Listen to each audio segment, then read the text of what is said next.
guys for coming to the Birmingham Rugby Hall of Fame banquet. I'm really shocked at the turnout. It's been a fantastic weekend. Anybody that got a chance to come to the game yesterday, we had a hell of a day. It's just been a fantastic weekend. So thank you guys, first of all, for coming out tonight. I'm going to take a few minutes to thank the people who have made this happen, and some other people that couldn't be here. A little bit of housekeeping before I do that. We need to leave here promptly at 8. But we were talking last night. I don't know where Lance is, but I don't know how you get 150 rugby players out of somewhere. Good luck trying. You're going to bring an army. But first, I want to thank our sponsors.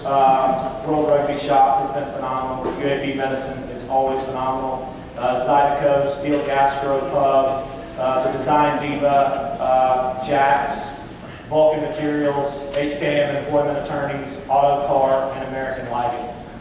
Those guys have been pivotal to the success of the club, to all clubs, actually, both Birmingham Vulcans, Birmingham Steel, and Central Alabama Youth Rugby. One of the donations was every youth rugby program that came and played in our sevens tournament this year came and played for absolutely free. That's a phenomenal opportunity.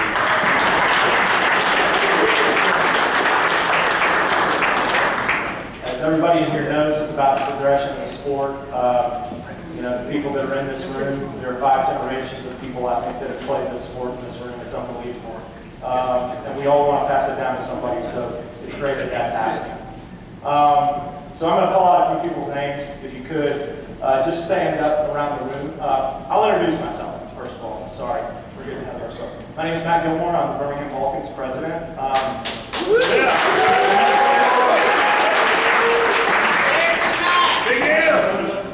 My better half's in the back there. She made it. Yes. Thank you for coming, Emily.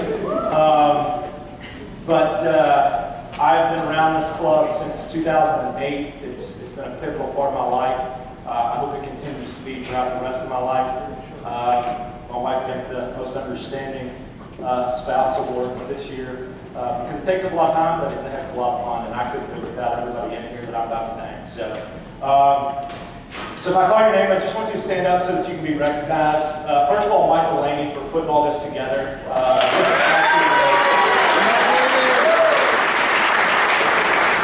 Michael worked his butt off on this for the past month, just getting everything together, and it's amazing, Michael, so thank you. And then I want to take a few moments to thank our current coaches. I don't know where Brad Kilpatrick is our head coach for the Birmingham Vulcans.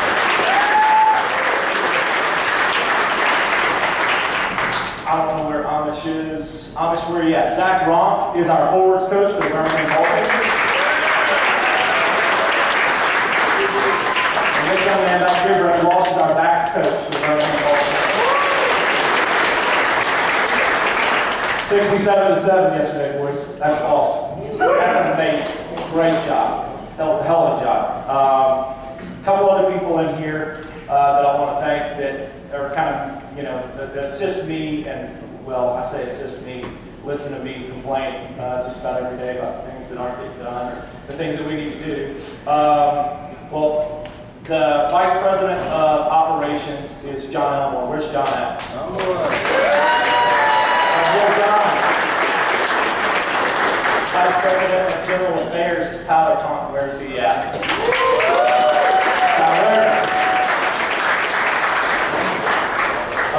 Nick Gold is our Max Secretary. Where you at, Nick? Thank you very much. Nick is new to the board this year, and I'm grateful to have him.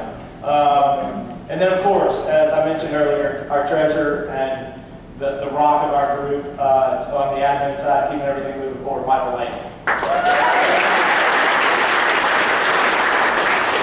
There's one other guy I want to thank, and I don't think he's in the room, or I haven't seen him tonight as I was slinging drinks, unfortunately, but he does a lot for this club, and that's Lee Hill. We call him the sod father. He's the one that takes care of our field and pitch for us 95% of the time, and he is an amazing man, and we owe him a lot of gratitude, so big thanks to Lee Hill.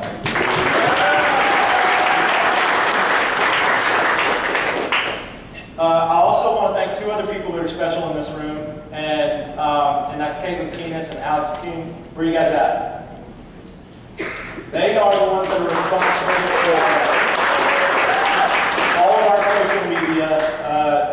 They are rock stars. I mean, we look like a bunch of dummies when it comes to that, so I've enlisted their help. They also are the ones that are responsible for us at the Oak Mountain Amphitheater concert series, which we were able to raise $22,628 over the course of the last year.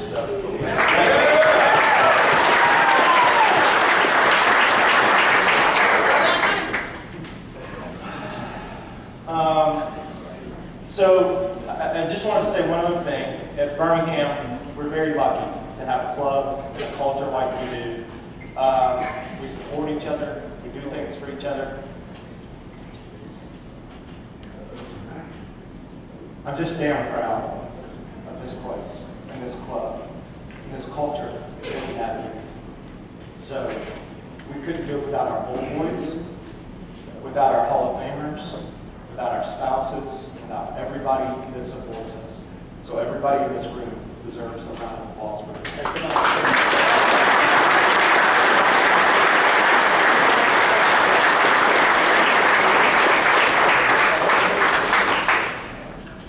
And with no further ado, here's Miss Robinson.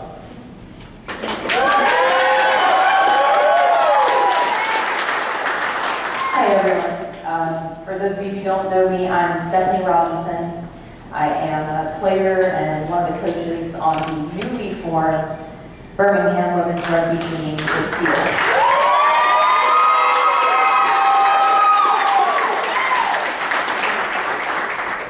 I'm absolutely floored by how many people are here tonight. This is incredible. It's amazing. We have the men's team, we have old boys, we have Hall of Famers, we have the women's team, both our new women's team and the original women's team here. It's amazing.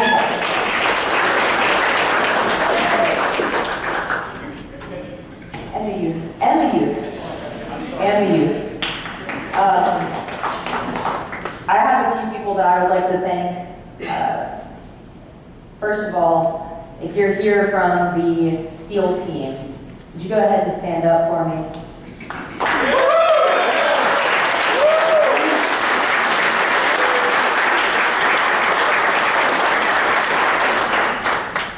So just to give you guys an idea of how this started, I got a call from Tommy, all right, UAB men's coach and the sevens coach for the Vulcans, about 4 years ago now, and he said, hey, I had some women who came out to the men's practice. They're interested in starting a team. Would you be willing to coach? And I said, yeah, sure, sounds good. I started playing in college and moved around a bit and tried to find a club everywhere I went. When I moved to Birmingham, there wasn't a team here, so I thought, sure, I'm in school again, I'll spend some time coaching, that sounds great. So we formed the UAB women's rugby team, had a pretty solid group of girls coming out pretty consistently. We played multiple matches, and then COVID hit. And after COVID hit, the team kind of fell apart as students went home. Well, some of those students kind of reached back out to me and they said, hey, we're still here, we want to play. What can we do? I said, you're right, we should keep playing. So that's how the Steel was formed. We have college players from UAB and Stanford, and then we have women from all over the city coming to play with us. As of now, we have 35 fully rostered women. We're able to field a team every single time we go out to play, which for those of you who have been around clubs and women's rugby clubs, that's no easy feat, right? It's hard to have that many people coming out consistently. And I think that the biggest reason for that is that the community that Birmingham Rugby itself has already put together has made it very easy for us to do that. The support that we feel from everyone who's in here, it can't go unnoticed. We practice the same time as the men's team, and not once have they complained about us taking up a portion of the field. In fact, they ask us if we need more of it. They ask us what we need. They say, hey, all of this is for you just as much as it is for us. And that support is absolutely phenomenal. So thank you guys. Really, thank you.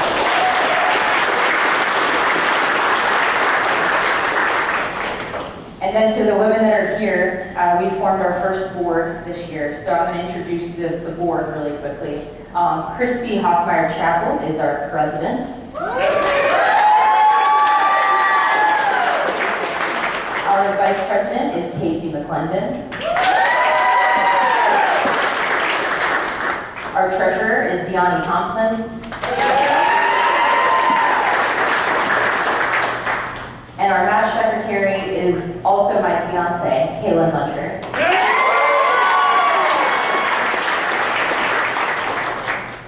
And then a quick little special thanks to our social chair, because one of the reasons we always keep coming around is the community, you know, that party after. So Megan Crawford, thank you for all your work.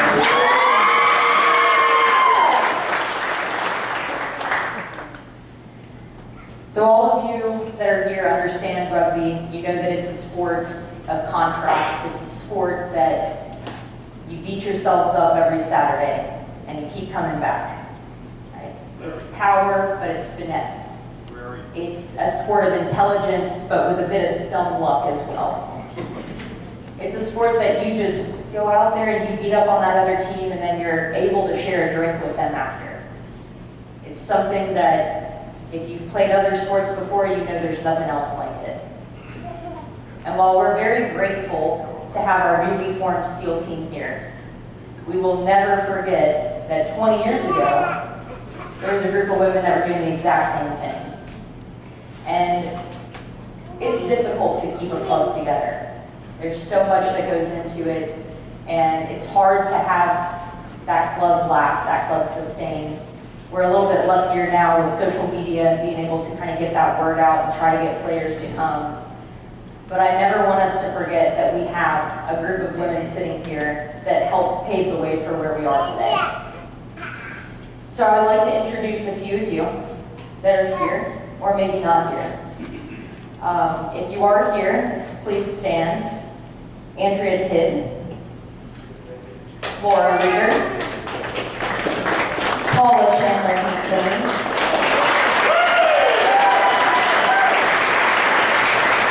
Emily Limbaugh-Riesland, Lucinda Riesland, Tammy Williamson. Is there anyone else here aside from? Yes, how you doing? Oh, I'm not there yet. All right, and then finally, I'd like to introduce two of the women who are absolutely pivotal in making that team happen. They're going to come up and say a few words now, and that is Marla Townsend and Patty Bennett.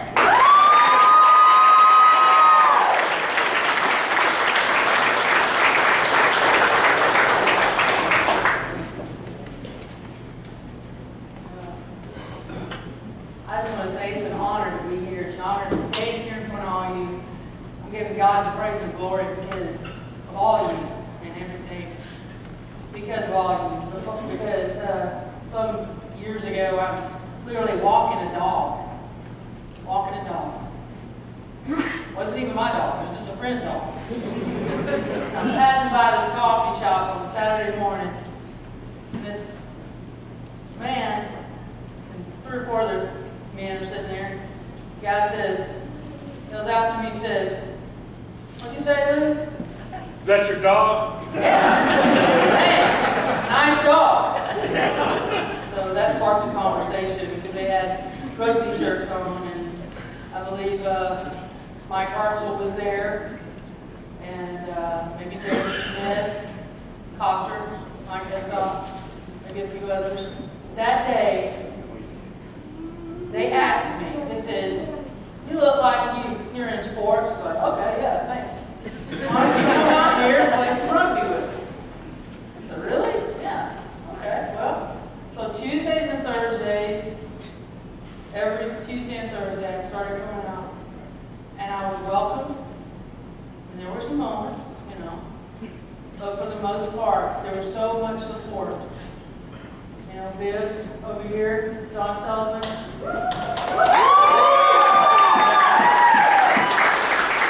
I was always kind of rough growing up, but I mean, Bibbs really taught me how to tackle. And, you know, there I was every Tuesday and Thursday. And this is not about me at all, okay? So let me make sure everybody knows that. I'm humbled and I'm honored to stand here. So I go and I play my first match. I didn't expect to play that Saturday. It's the Walking tournament in June. Heavy jerseys. Some guy, probably Luke, somebody, who knows, hands me one of those Harlequin jerseys that was donated to the club by Jimmy at the garage. That was our rugby bar at the time. Still is old. Long story short, so he throws me this jersey. I didn't have a mouthpiece, y'all. And he says, "Here, go on in." I'm like, this jersey weighed like 15 pounds. And I squeezed the sweat out of it. It was disgusting. Okay? I put it on, and I just jumped out there. Of course, they put me on leave. So I was out there, no mouthpiece, nothing. And that was the day. That was it. There's a picture somewhere of that day. I played with Neil Ross. Thank you, Neil. Neil went on to give us a lot of camps for the ladies, and we're so supportive. Thank you, Neil.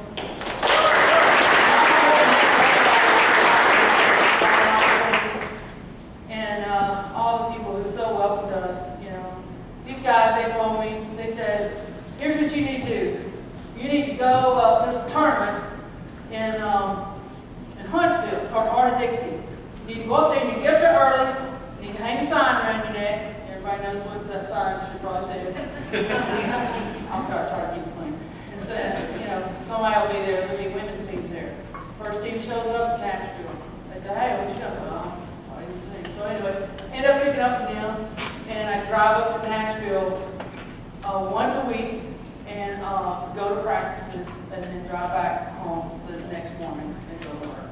And so that went on, and that was probably 98, 99, and then as I continue to talk, you know, I'm going to try to wrap this up a little bit more, because I can stand here and talk all day about rugby.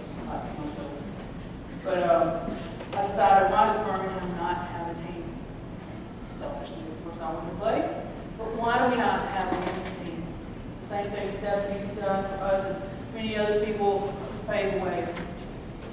So growing up as a female, you had 3 sports you could play, okay? I could play with the guys' basketball team, I couldn't do that, I wasn't okay with that. But anyway, long story short, I was like, you know, I'm a late person starting with this Birmingham, you know, want this Birmingham team to come up. And, you know, I didn't get to start playing until I was like 28 or something. And I was never like this great player or nothing like that. And I wasn't like Marla here. Marla's amazing. She's an amazing, gifted athlete. And I just wanted to play. And I wanted girls to have an opportunity, you know, an opportunity from this little to play, to be developed, you know, to maybe someday be like a USA Eagle or something, or just to have a team and to understand that camaraderie. So that's my vision. That's what I'm wanting. And to see it continue on. It's not about me. It's about everybody else that's in support. Just like the term we all know, with you. The term we use, with you. I'm always with you. I'm in support of you. Like Neil Ross taught us, and many others, with rugby principles in life, you move forward. You move forward. You communicate with each other. You're always in support of each other. You attack life. You apply pressure. That's what you do. And you remember that this is your family. All of you are my family. You're my brothers. You're my sisters. Okay? Forever grateful for that. I'm humbled by that. Okay? So thank you. And I'm so excited that all of you are here. I wish more of the original Birmingham women's rugby team could be here, but all of us are kind of scattered. Everybody kind of role in that. And so I'm just standing here humbled on behalf of everybody's support. This is Marla, and Marla's going to speak now. How about Patty did it? How about Patty?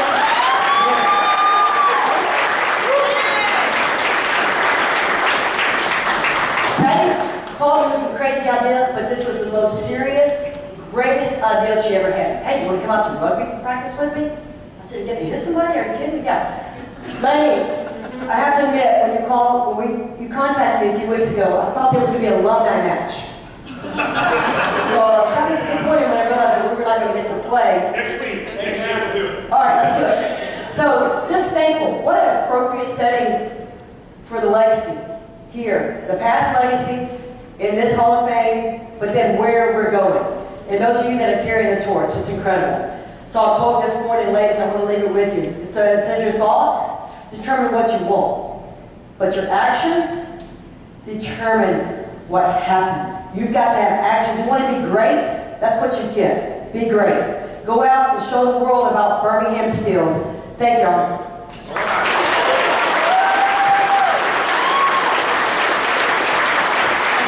For this moment, I'd like to take a moment in honor of the new Birmingham Steel rugby team. Thank you.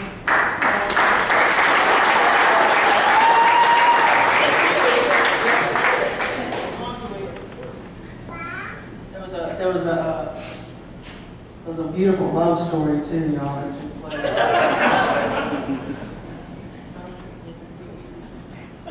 It's Birmingham Rugby jersey we'd like to present to you on behalf of the old Birmingham Women's Rugby Club. Here we go.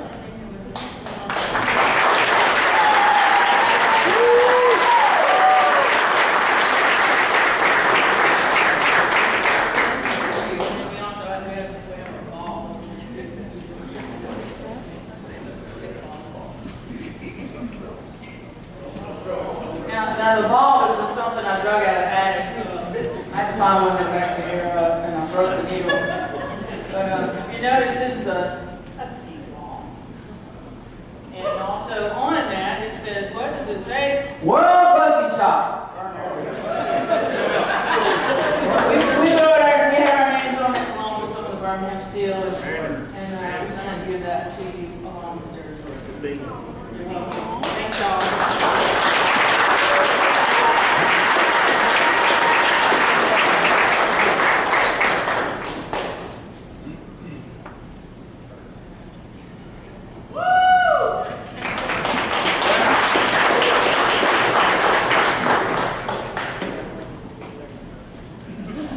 Thank you all so much. That was wonderful. I do want to give one more special shout out to somebody that our team wouldn't be here right now and doing as well as we are without this person.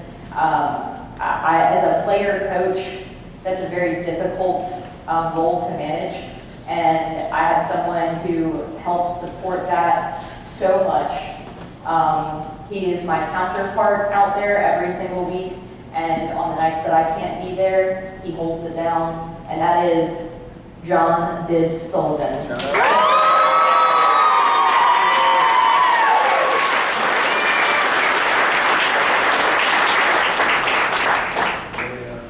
So we're going to move on to the portion of the night where we're going to introduce all of our new Hall of Famers. All right. We have someone that's going to come up and introduce them, so I will be introducing the inductees.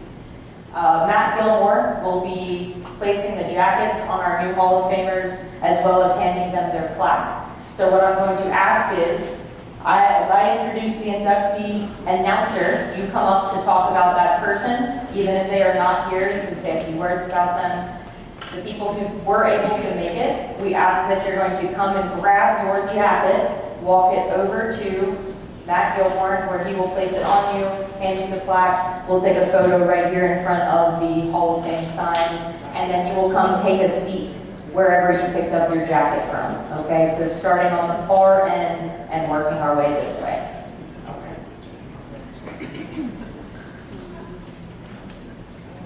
So could I get Paul Krebs up here for our first inductee?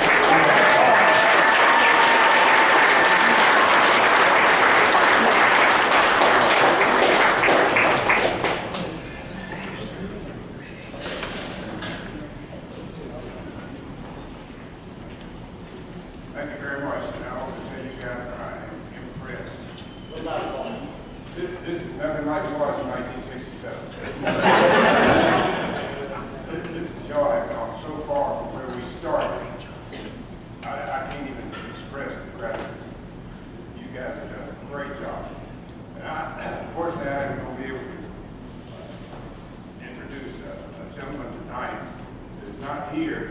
But he wanted to be here so badly. As a matter of fact, he had reservations. But he and his whole family.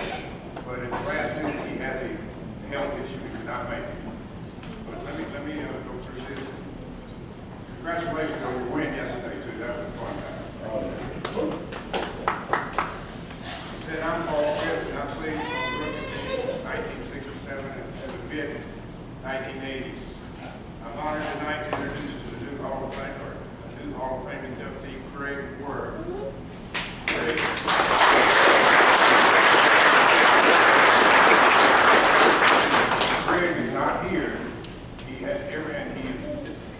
here so badly at some point. And he brought his whole family, I mean like 10 people in addition. But at the last minute he had a health issue and he could not make it. So we miss him, but he misses us too. I want to share a little bit of history about Greg and my association with Greg Word. Greg and I played high school football together at Riverside Military Academy, where we both developed a love for contact sports. Imagine that.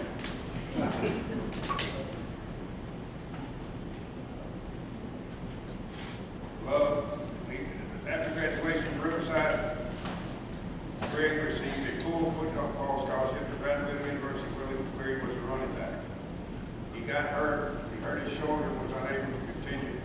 But we got him back when he was hired by U.S. Steel and came down here. And knowing his competitive spirit, I said, Greg, come out here. You got to play with this bunch of guys. This is a good kind of guy, just like all of you guys are. So Greg came down and he played with us from 1967, which probably that was the first 15-a-side team that we had. It was a wonderful team. We enjoyed it. We played all over. A lot of us not knowing how to play. Most of us were ex-football players, ex-track guys, or whatever. But we learned in a hurry, and with our aggressiveness, we seemed to hold our own against almost everybody. Greg played with us until 1973. And from that time, he went on, U.S. Steel moved him from here to Pittsburgh. His career was not ended in Birmingham. He continued to play wing forward many years thereafter in Pittsburgh, Chicago, Kansas City, and then in Chicago again. Side note for Greg on his account, his additional team contribution was on the weekend he moonlighted as the deputy sheriff. He saved several post-game party participants to visit his local newspaper. Let's give Greg, although he's not here, a good hooligan applause. All right.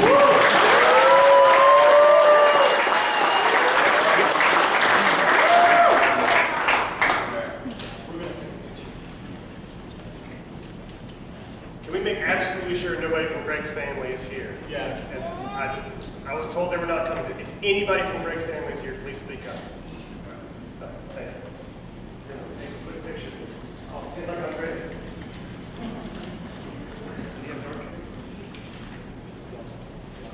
We want you.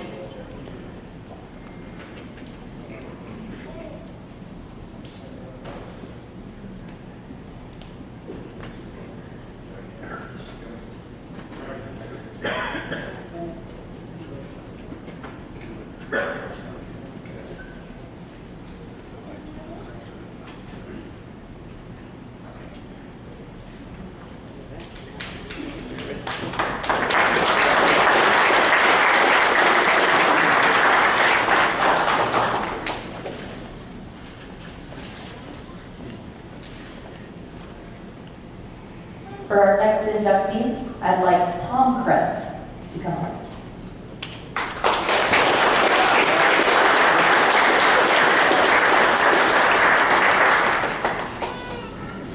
Good evening. Yeah, I see Lexus, white Lexus with a rugby tag on it. It's mine. I don't miss it. I'm going to introduce two folks tonight. First, Mark Kirby, who is not here, who is in New Zealand. Mark came to school at Stanford University and heard that there was a rugby team being organized, and he joined us. And you understand, Mark Kirby was then about 19 years of age, and he had been playing rugby for most of his life.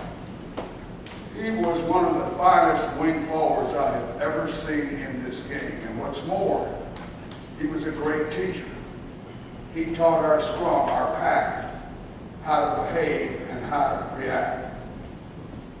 He was an exceptional athlete and unfortunately could not be with us tonight, given the pandemic and everything else. But Mark Hervey is one of the finest rugby players that I ever saw in my life, and I think my brothers will all agree.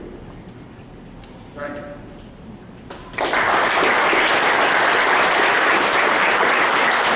Here's the simply Mark his stuff.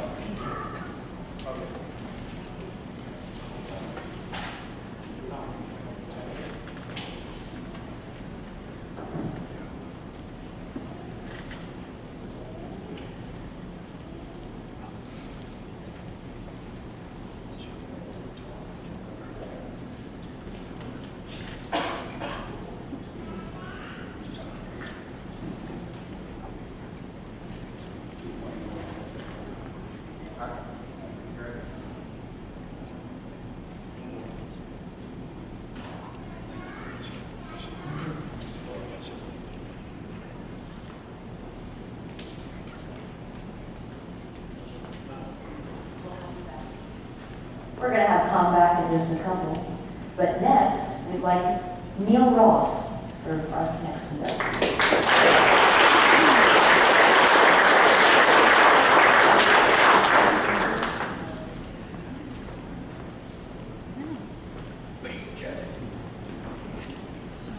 I've made quite a few speeches in time, but this one's so easy because it's a natural. I'm introducing my guest doc, better known as Copter. I'm not going to tell you why.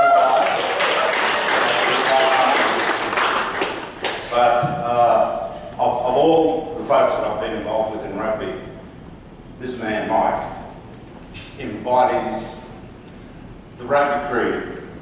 You've heard it before. I'll preach it again. Preach it again. 27 years in the game, this man.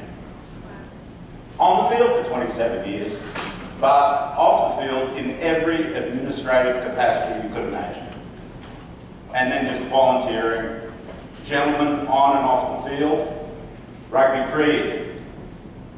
Help me here. Come on. You're up here, son. Pretty soon. Rugby creed. Show up. He showed up at everything. He showed up for 27 years. He's still showing up. You don't ever have to ask. Show up. Make a positive impact when you do.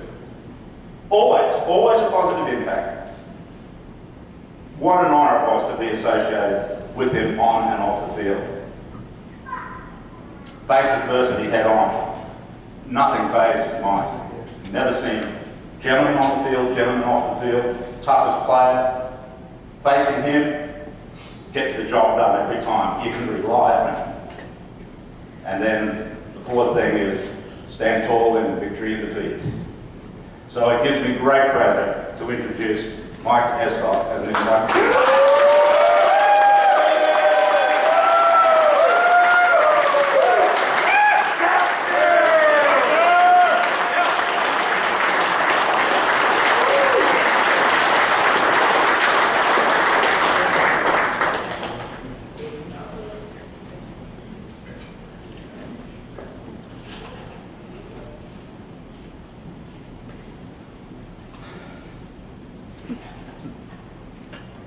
Thank you, Neil. Thank you so much.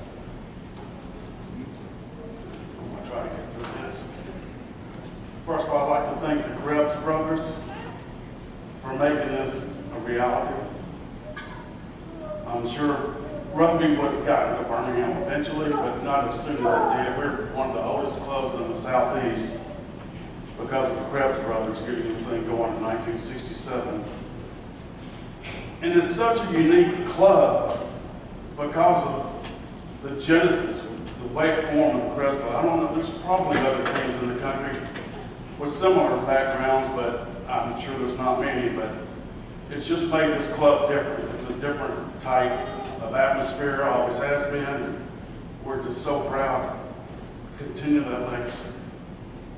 So, I started in '79, played my last game in 2007. I didn't play every full games, full seasons for 27 years, but definitely for the first 15, it was rugby year round. The only time we had off was December, and I loved it. it was like 15 years full-time, about 7 years, 80% of the time due to travel with work, and then after that I would just play here and there. Getting older, getting hurt, things don't work quite as well, but it was always good to be able to maybe fill in. As you get older in rugby, particularly your body size, no matter where you're playing, you seem to work your way into the scrum, and then particularly into the front row. So, and that's where that's a dangerous place to be. It was always my pleasure and honor to move in there and play prop here and there just for safety's sake and nothing else. At least I knew what I was doing. But, you know, I never played any organized sports, maybe half a year of Little League baseball and maybe some intramural football. But so rugby was the first introduction for me to any kind of organized sports. And I was, you know, people can go months or years before they get a nickname. I had one within a day or two. I'm known as cop. I do not fly helicopters. Hell, I'm scared of heights. But I just have kind of a little weird running style. I'm by no means an elusive runner, but I just get pissed off when I get tackled. I don't like to get tackled. So I'll fight it to the bitter end, and just a little spinning involved, and I can thank Tom Marbury for that. Of course, the original name was Runs Like a Helicopter, so I was Helicopter.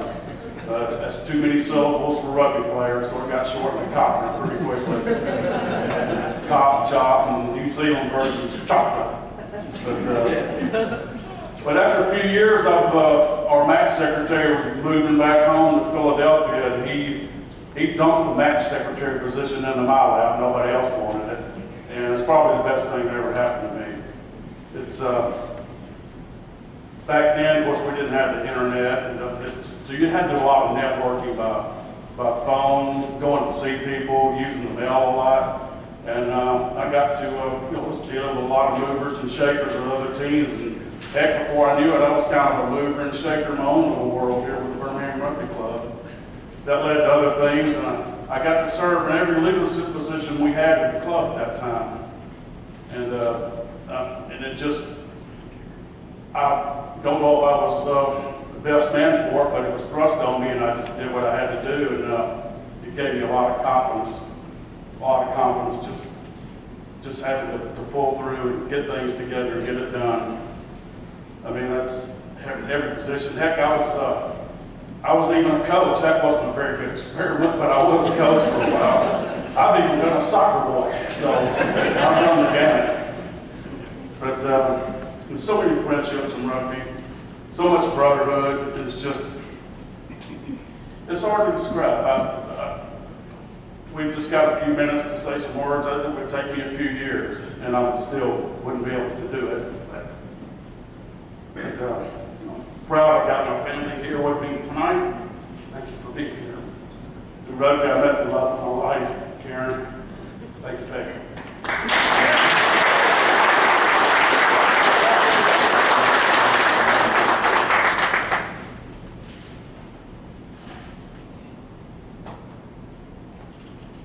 My brother Johnny was probably the best athlete in the family.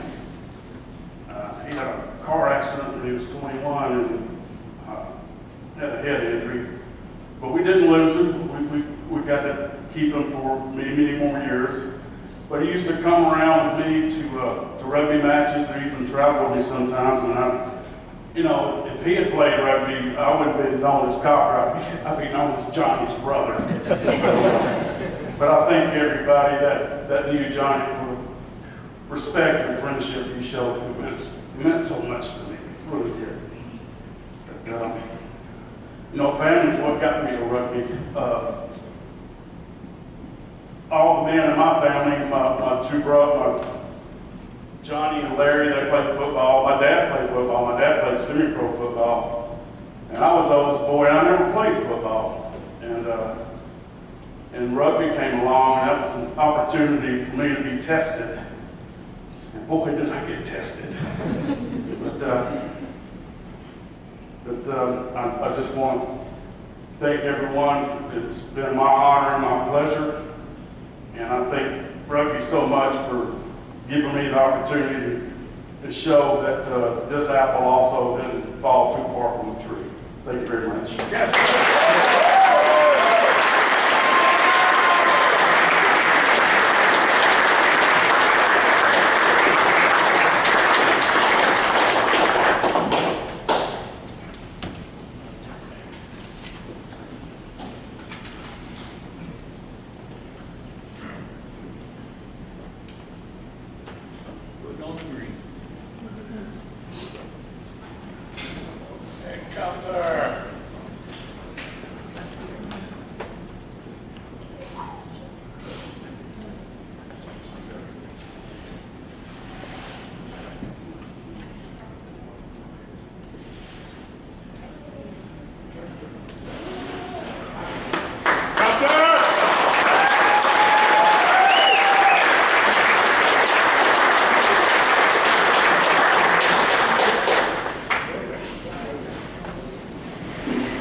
For our next introduction, could we have Kenny Baker, please?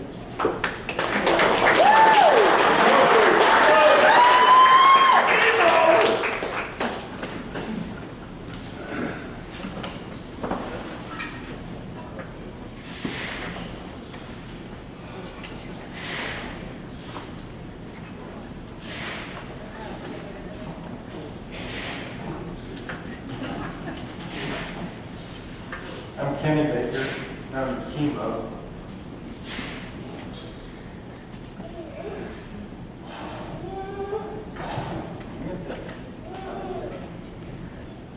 I'm here to introduce Mike Carter, the Birmingham Rugby Hall of Fame. Mike and I met on the practice field at UAB around fall season of 1984. Mike was one of my closest friends and a special teammate.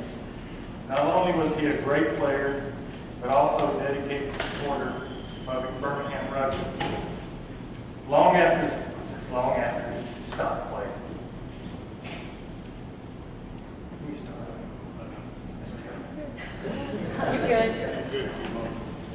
Not only was he a great player, but he was also a dedicated supporter of Birmingham Rugby long after he stopped playing. Hell, he was involved with the team just a few months before passing. Mike was a wonderful father of three, Will, Davis, and Macy, and a loving husband for Stephanie. Mike was a very quiet person, but a fierce competitor. He was such a great athlete. I think he played every position on the field at some point in his career. Mike was also always fair and played by the rules. But if trouble ensued on the pitch, he was there to defend. One game, I specifically remember being attacked by a couple of opponents, and out of nowhere comes Hart. Cleared the guy out just like his attacker does. I looked at him, and he looked at them a foot wider and a foot taller. He had such muscles. I mean, the guy was a beast. He could reverse slam dunk a basketball. Right up the goal. Unbelievable. Mike was truly a great friend and teammate. He made me a better person through knowing him. Mike is the most deserving of this award, and he would be so proud to accept this honor. Mike, we love you and we miss you. Congratulations.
I first met Wayne Owen in law school, University of Alabama. We were playing flag football with Conrad Fowler, who was a tight end for Bear Bryant, and Wayne Owen, of course, was a linebacker for him. Bob Childs was playing as well, and we had the quarterback from Clemson that was playing on our flag football team, and we never lost a game. But one of the things that really amazed me, well, not so much amazed, but it caused me to appreciate it, was Wayne's Owen's speed. He was as fast as any running back on the Alabama side. And what's more, he was as fast as any back that we had on the rugby side. As it turns out, his fellow linebacker under Bear Bryant, Tom Somerville, and I were playing rugby together. And I talked to him about Wayne, and we recruited him. And Wayne took to it like a duck to water. I will tell you this, one of the things that Somerville and Wayne Owen did, and I guess it had been taught to them by Bear Bryant, but before they made a tackle, and as they were making a tackle, they would scream. Many an opponent's last conscious thought in this world was, what have I done? Wayne's speed was exceptional. He was an inspiration to the other rugby players as well. I mean, here you got a guy trained by Bear Bryant who taught them how to tackle, and he did. Not only that, he led them on the field as well. Wayne's speed, as I said, was absolutely incredible. I couldn't believe it. Neither could many of our opponents. Wayne and Tom Somerville would play the wing forwards, and many a scrum half lost consciousness to both of them. Wayne was one of the finest athletes it's been my privilege to play with in any sport.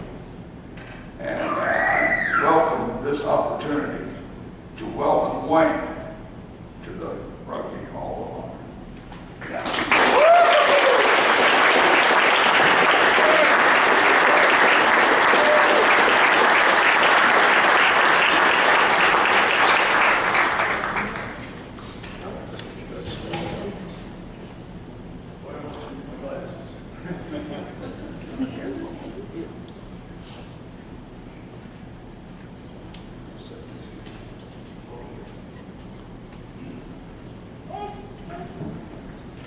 Thought they were going to get by without me saying something. We're lawyers. You don't ever let us get hold of the microphone. I want to thank the folks here for this honor. Oh goodness, the secretary, Laney, I keep wanting to call him Malcolm Laney, so I don't know why, but anyway, he's done a lot of work, stayed in touch with me over a period of a couple of years now, and I certainly appreciate that. Then, I've been married for 54 years to one lady. She says, and I want y'all to see my pretty wife.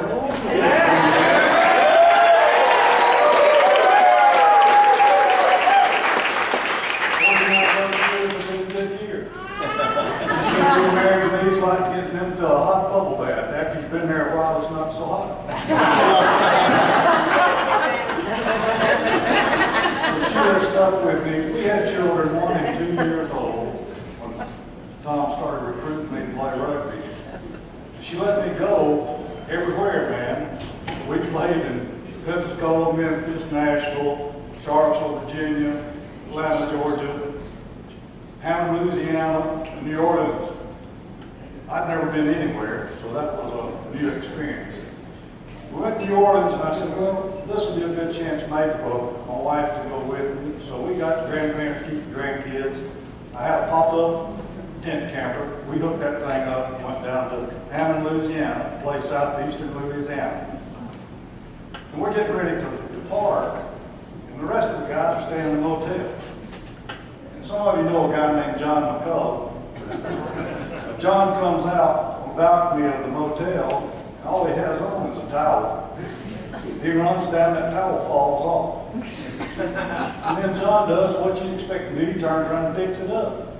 And Karen says, oh my gosh, what was that? He says, that was a stick of dynamite with a short fuse. Well, we went on from there and took the camp and checked into the campground down in New Orleans because we were going to play somebody in the next day. Well, we're in this campground and this little pop-up doesn't have a bathroom, so it's cold as everything. It's in November. Next morning I get up and go down to the shower. I walk in, there's a lady standing there wrapped in a towel wrapped around her head. I said, excuse me ma'am, I've gone wrong. I said, no you haven't. Men and women share facilities here at this campground. She said, we got curtains if you need them. I said, well thank you. Then we went on. Went on out to Tulane to play the game, and I got hit in the side of the head, almost at the beginning of the game. And split my lip inside my cheek from about my ear to the corner of my mouth. And I was a little woozy, so I go over to the side and I'm bleeding. And they said, well, you need to go to the hospital. Well, we don't have cell phones, and there's no emergency care, no doc in the box. And I don't know who he was, but they got some guy to put me in his car, Karen went with us, and we head off to find the hospital. I didn't know what street we were on. Now I know it was St. Charles because you had cars running down both sides and a streetcar down the middle. We're going along the ways and bump! This lady has stepped out in front of us. We hit her, she goes up in the air. This car rolls over on her feet and runs and gets on the streetcar and leaves. Honest to goodness, I said, man, we got to fire her. She can play the rest of this match.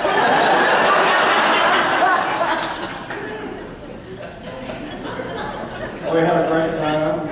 Paul had bought an airplane. He said, I'll take you up to Charlottesville, Virginia, play in a tournament, you can ride this airplane. We get in the plane, we're rocking along there, stopped in Hickory, North Carolina to refuel. Plane won't crank after that. So I don't know who it was in the front seat. He says, get out and flip that prop, crank the plane. So man, we're going to make 2 people out of him in a hurry. We get to going, then the manifold pressure starts falling. Paul says, well, I don't understand that. We haven't covered that in my classes yet. Get the manual out, let's see what's going on. Well, we got there and we got back. Paul said, I'm not an instrument rated, but I know we won't go nowhere. I know we won't go high enough to clear the mountain. And I'm going to get my license to fly this thing when we get back. So I had a great time playing rugby. The fellowship, as they've always said, is wonderful.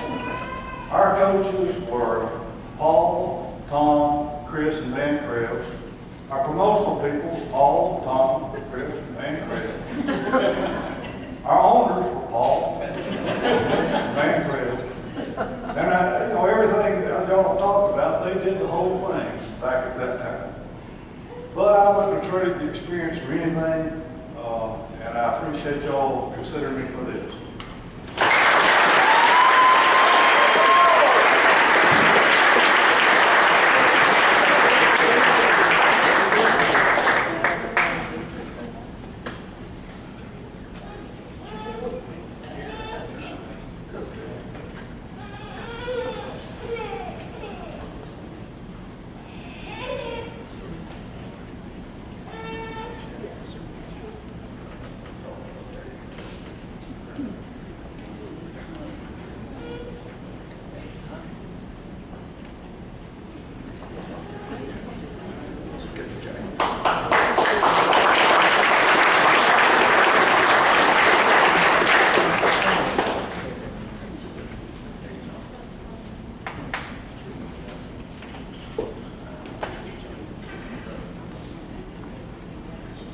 Mike Estock for our next inductee.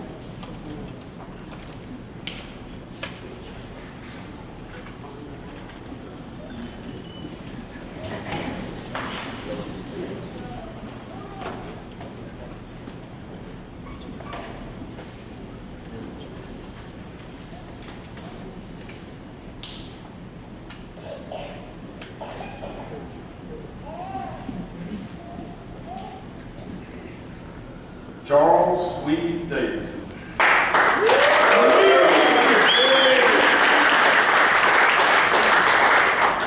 Charlie was called Swede because for Charlie, anything goes. He had another nickname before any of us ever met him. At a young age, I think his dad named him Bad News. And his brothers are here to testify to that fact. So, Charlie started playing in the fall of 1976. And I met Charlie when I started, which was the last half of the spring of '79 season. And didn't really get to meet or know Charlie that well, but we did play sevens that summer, so I got to know him a lot better. And we actually, we really bonded in the fall of '79 when Peter Wallace came in to coach us. He was a high-level player from New Zealand and was very inspirational to us, taught us a lot of rugby.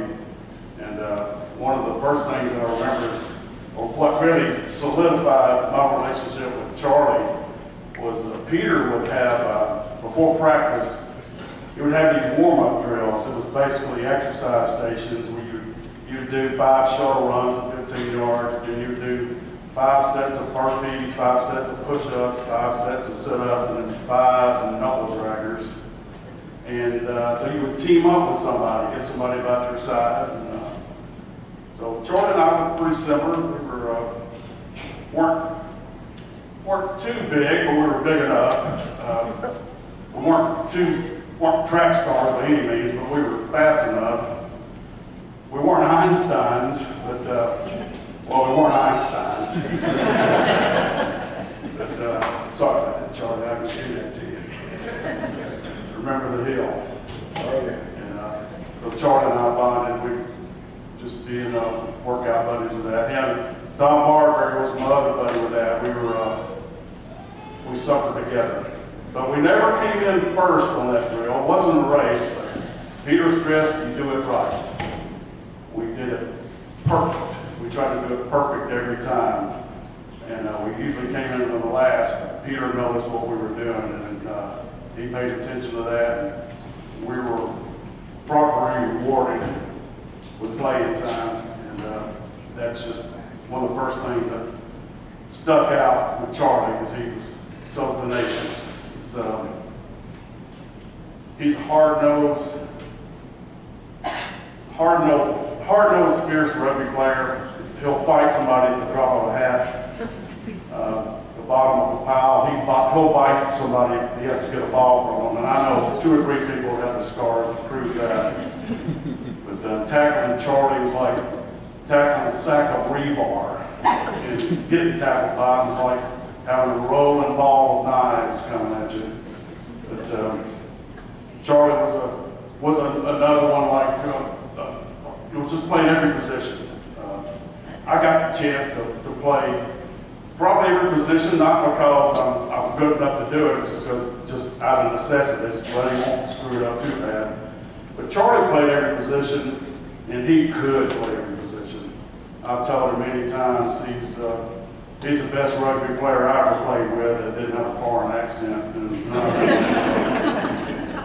And they gave perfect attendance in rugby. Charlie, for several years, he would have it. Never missed a practice, never missed a game, except maybe due to an injury. But he served leadership roles. He was vice president for our club for several years. He was very instrumental in getting our sevens tournament started in 1984. There were a hand of us involved in that. Charlie was right there with us. And he retired in 1987 to raise his family. And so he missed last part of the 80s and missed all of the 90s. And his son Max started playing some in 2000. So Charlie sneaked away from the house and started playing again. And he's not married anymore, but he's still a big supporter of rugby. You've all heard him on the sidelines screaming and hollering to support. Saying other things too, but it's always screaming and hollering, I guarantee you that. But Charlie, I know your brothers are proud of you. Your mom and your dad might be proud of you. And I'm proud of you. Come on up here.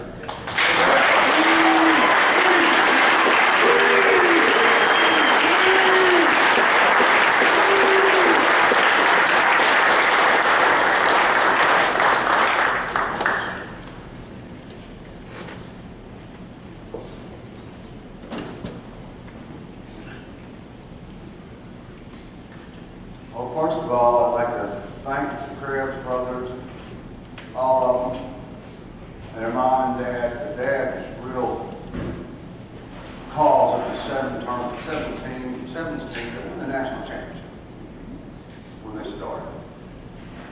But I fell in love with them, and that's, you know, this is just one of the best things that ever happened to me in my life. So kind of get cheered up. Anyway, I love everybody here. Everybody that's ever been involved with rugby that I met has just been such a great person. No hands barred. And I just want to say what an honor it is to be selected for this honor. I never thought it would happen, but I'm just so grateful. And that's about all I can say. I just love Birmingham Rugby, and I really don't know what I would have done without it. I didn't go to college, and I was just working with my dad, and I started playing rugby. And I remember him and my mom and one of his friends came to a game out of Lawson Field, and he saw one of his friends, said, "Is your fool out there?" My dad said, "Yeah, my fool's out there." He said, "My fool is too." They had to have a helmet, pads, and all that. Anyway, I had a great life in childhood. I had 3 older brothers. My mother was probably, even with Miss Krebs, because she had 6 boys and my mom had 4. I was the 4th one, 3 years after my brother Ron, and I was supposed to be Debbie Davidson. My dad comes in after the delivery, and she said, he had this look on his face, and she said, "Another stinking little boy." And that's been about my life. I'm so honored to do this. I just thank Birmingham Rugby. I love rugby, and I love Birmingham Rugby. Thank you.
Thank y'all.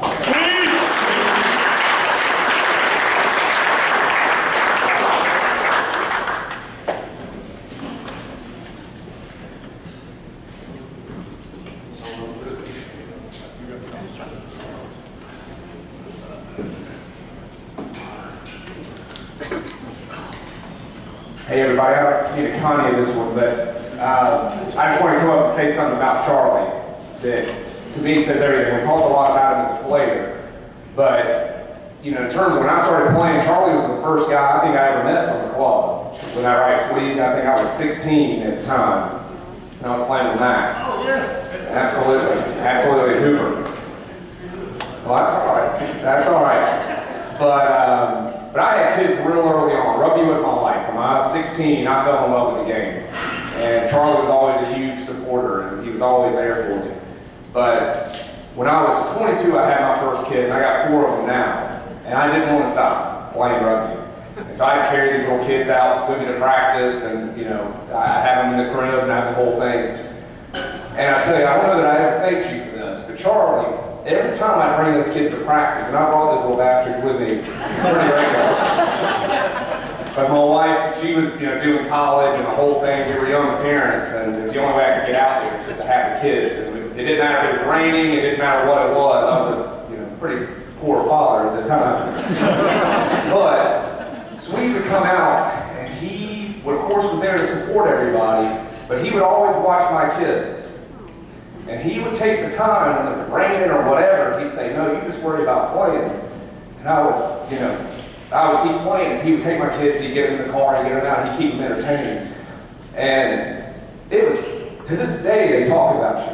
So, and I don't think I ever told you or thanked you for that, but it meant the world to me. And it's probably the reason I was able to keep playing rugby, was being able to take those kids out. So, Sweet, anyways, just thank you for everything, man, as a player, but also just somebody supporting the club, and helping everybody else out as they go through it. So, thank you.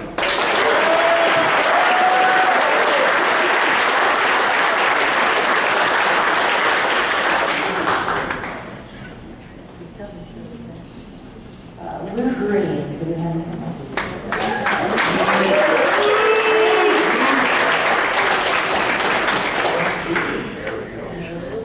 Show starts now.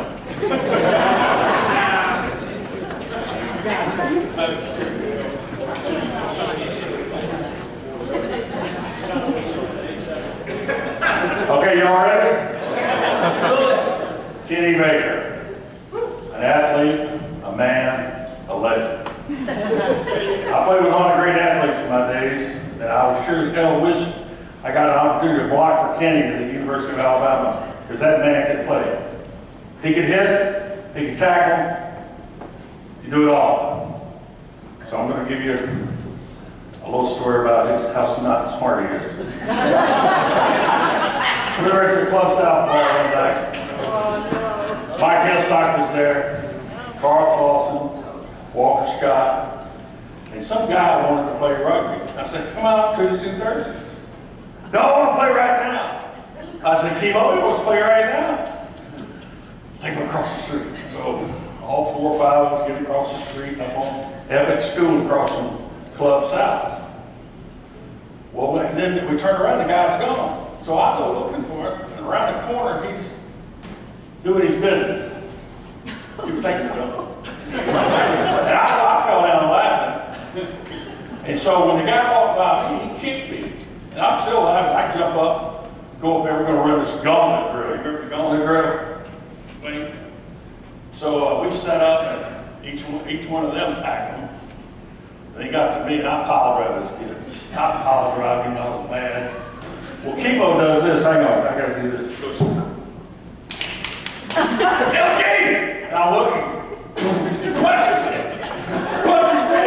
I was like, what the hell's wrong with you?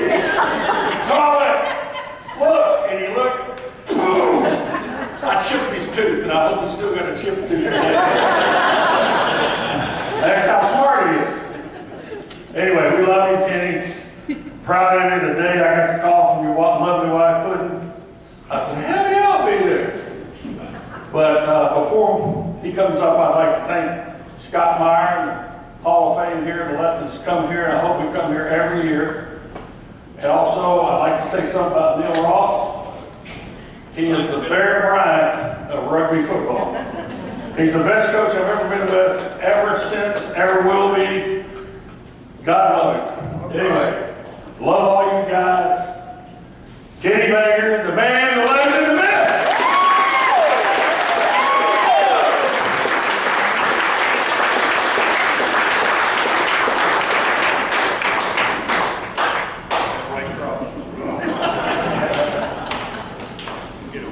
Thank you. Yes. I didn't know, I really wasn't expecting that. Coming from LG, I tell you what, I started playing when I was 18, 1983. Played in 2005. That's 22 years, 23 years. And practice is practice, games were games. I never missed unless I was in. I think we need a lot more of that now in these newer games, newer teams. A lot of times I don't see the devotion that we had back in the day. Hell, we used to have to go and pick guys up from their house, hanging on their doors, and make 15 to travel 4 games. But through those 23 years, rugby was all I loved rugby. I loved all my teammates, and they were all good people. Never had a bad person on our team. We had a couple of idiots, a couple of redneck Pete, and redneck Pete. But I really appreciate it, and I'm honored to have this award. And go Vulcans.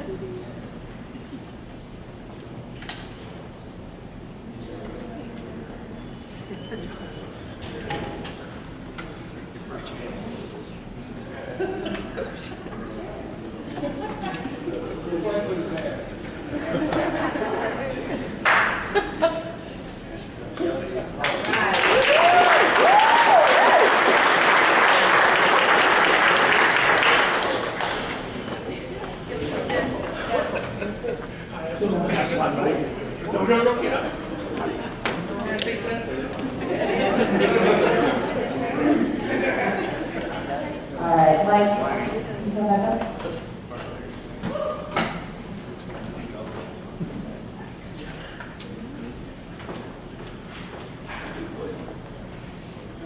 I get to introduce the Bear Bride of rugby. Neil Ross.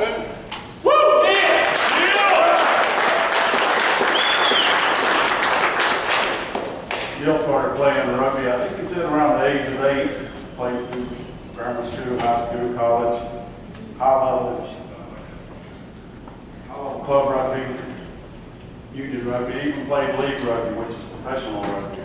And he ended up here in the States, finally ended up in Huntsville, and some of you remember Jerry Willis, who was the coach at Huntsville, called me in the fall of '88 and said, "Mike, you need to get up here and meet this guy who's about to move to Birmingham." That's my best Bill Willis, Jerry Willis impression. If you guys know him, you know what I'm talking about. But so he said they're going to be having an intramural game or inter-squad game up there. He said, "Why don't you come up here and meet Neil?" So I grabbed my gear, went up there, and took Ron Palmer with me, Birdman. Some of you remember Birdman. But so we got to play with Neil up there that day, introduced ourselves, told him about Birmingham, and then they moved here, and he began coaching us in the spring of '89. And the first year Neil didn't play, he was a player coach up in Huntsville. But when he was with us his first year, he did nothing but coach. And he introduced us to the rugby contract. I'm sure hopefully most of you have heard that. You go forward. Number 2, you support. 3, continuity. And 4, defense. Take away the time and space. So he ingrained that into us, got us back to fundamentals, fitness, and defense. So I guess the highlight for us, and hopefully for him too, that first year coaching us, we went to the Battleship Tournament in the fall of '89. And we won our first match, and then we were meeting Palmer College, who is a chiropractic college that gives rugby scholarships. So, there's a lot of elite athletes. They came in on their own luxury bus. They get off the bus wearing blazers and all this stuff, getting ready. They figured they're just going to wipe the field with us. We ended up beating them 11-9. And just through basic fundamentals and just hardcore defense. Neil just drilled into us. You play rugby offense, a lot of that's talent, instinct. Defense is attitude and heart. Be a championship rugby team, you got to play defense. That proves your medal right there. And Neil taught us that. He gave us that. Neil Ross is a natural born leader. So he's so well admired. He's one of the few rugby players that can give himself a name. You try to do that, usually you're asking for trouble. But as he was getting more head than hair, he decided to go ahead and just shave all his hair off and said, well, guys, I think we're going to name myself BJ. He said, okay, BJ, what's that for? Bald Genius.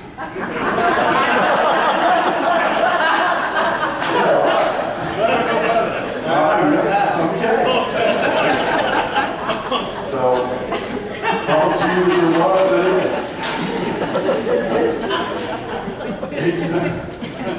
He's been a mentor, a friend, a confidant.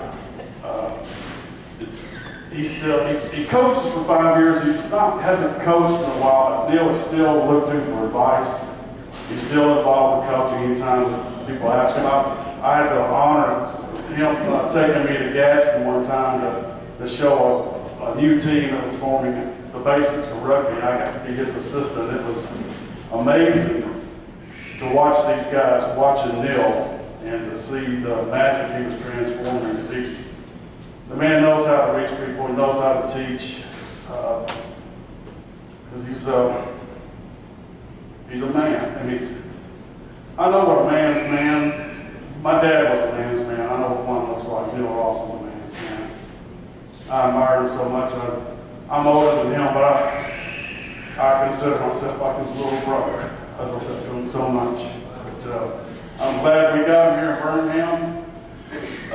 He lived here with his wife and raised his sons, Ian and Heath, and it's my honor to introduce Neil Ross to the Birmingham Rugby Hall of Fame.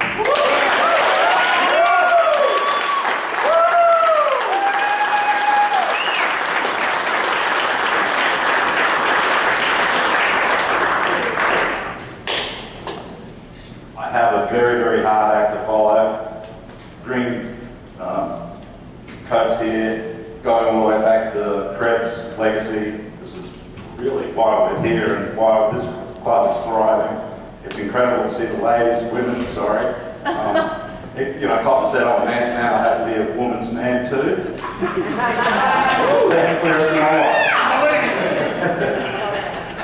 I'm not going to regale you with stories of my rugby career. It did span 4 continents, lots and lots of clubs. Experiences that are unbelievable, doors opening when they really should have been closed just because of rugby. Suffice to say that through the decades that I've been involved in the sport, this is by far the best rugby community I've ever been involved in. Yeah!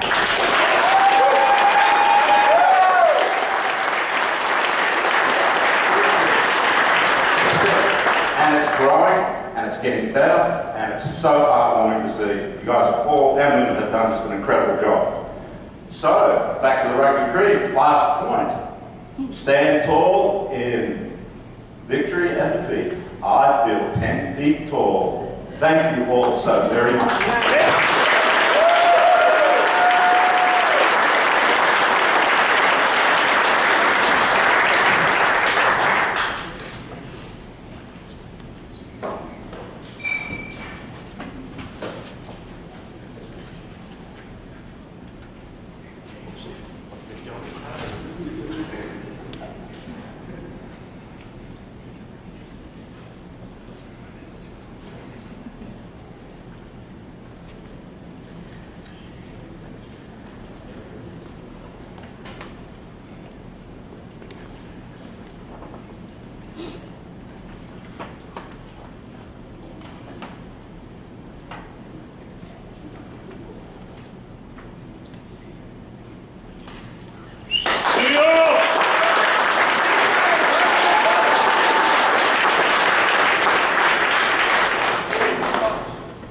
For our final inductee tonight, could Chris Krebs please come on?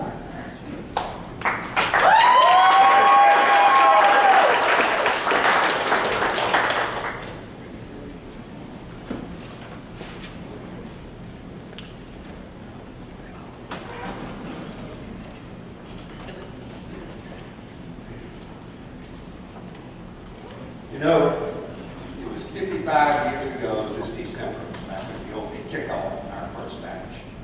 It's hard to believe it's been that long, but I look back at what we have today, and I'm astonished at the organization y'all built. It really makes we original Old Boys very, very proud.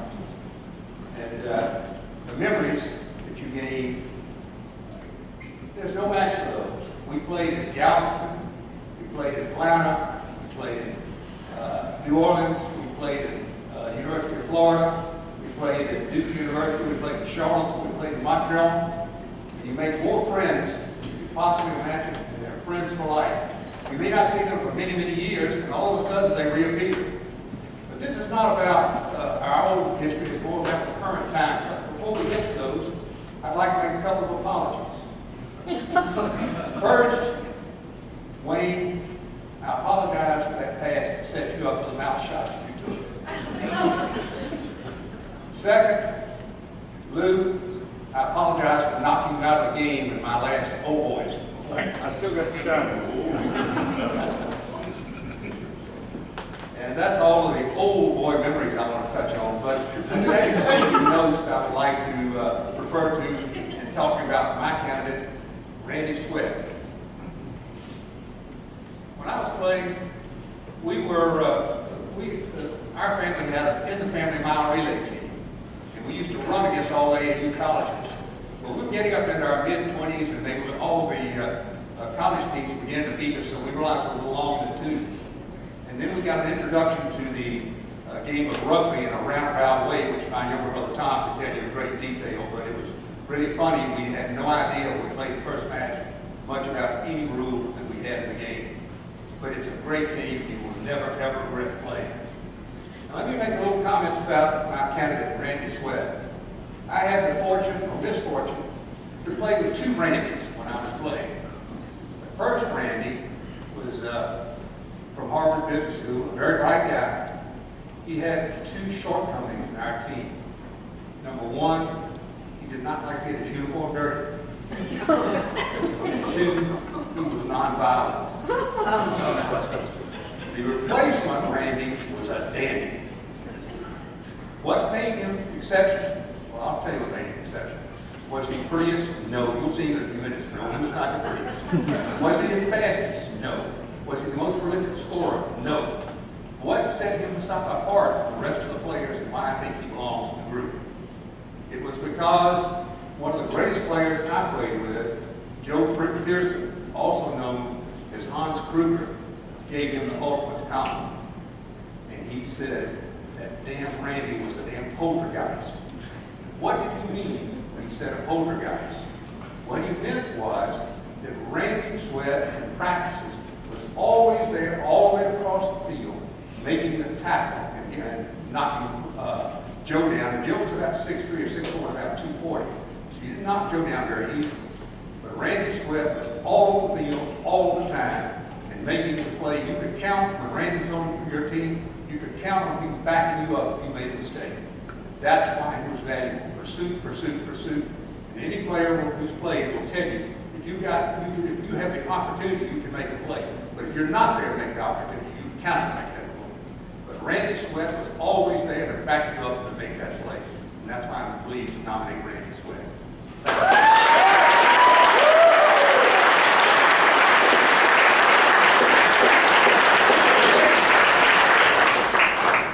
Don't tell me to finish at bedtime.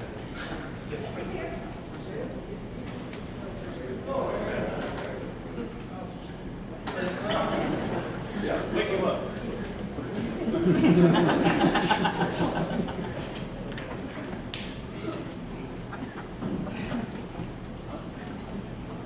Thanks for that introduction. He's a great guy. I enjoyed playing with him. And I'm glad all of y'all are here tonight. Actually, I feel pretty fortunate to be here myself. Not because I spent a year in Vietnam stomping the jungles with an M60 machine gun, but in 1974, took a road trip to Mobile to play Springfield College in a TR6 with John McCullough and 9 bottles of Boone's Farm wine. I really was gone out great, I'm not sure. In fact, Miss Green Hills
have a few more things, and then we'll all get back to the mingling, the socializing, and of course the bar that's still open over there. Okay. So,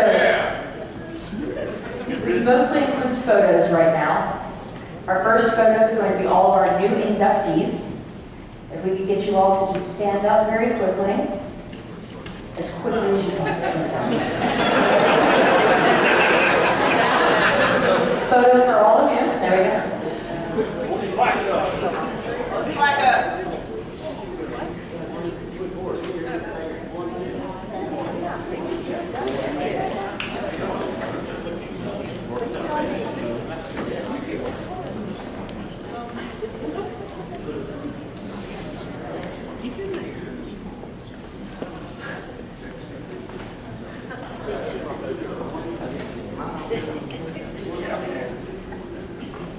And now for a silly one.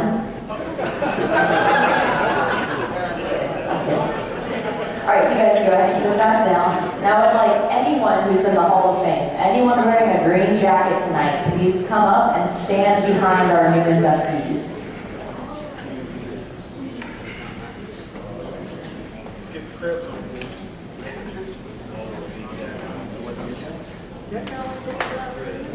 Coming on, Blue.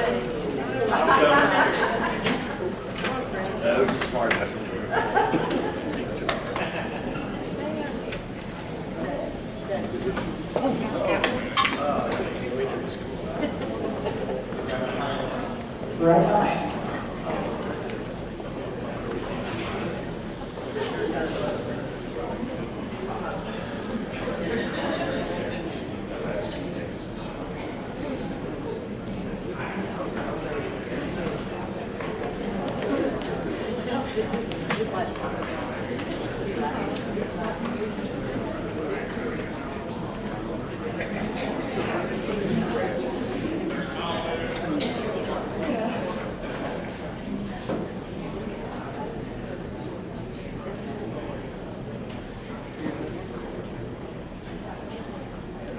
Round of applause for our Hall of Fame.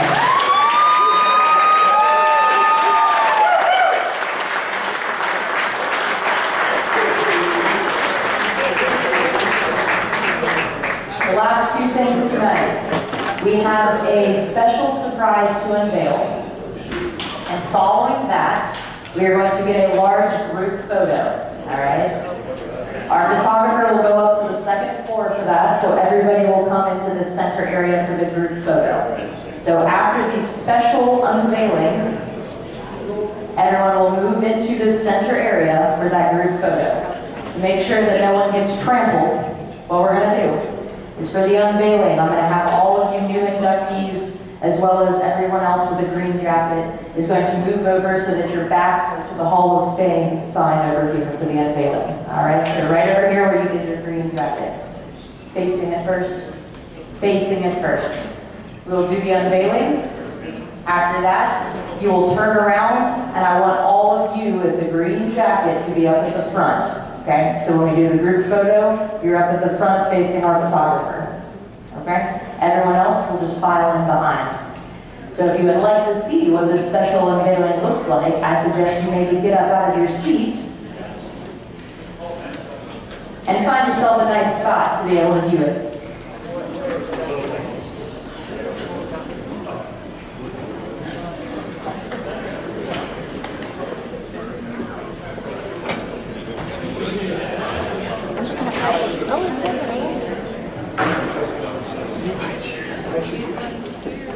So yeah, just fill in here if you can, please. And before we unveil it, Stephanie, I want to thank Scott Myers and the Alabama Sports Hall of Fame and Lance for helping us get all this set up.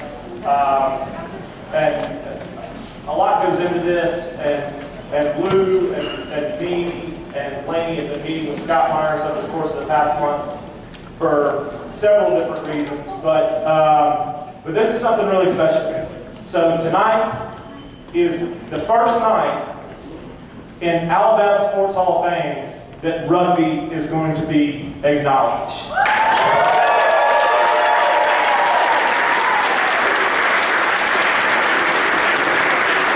Stephanie, if Pick that plaque high up above your head. Every Hall of Famer from here moving forward will live on forever in the Alabama Sports Hall of Fame.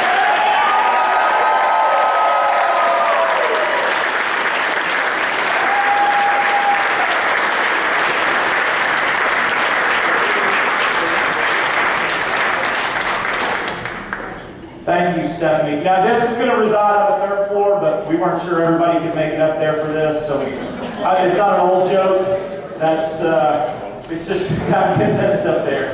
But and if everybody would start making their way over here, kind of to the center, this is the last thing that we're going to do, guys. We're going to get this group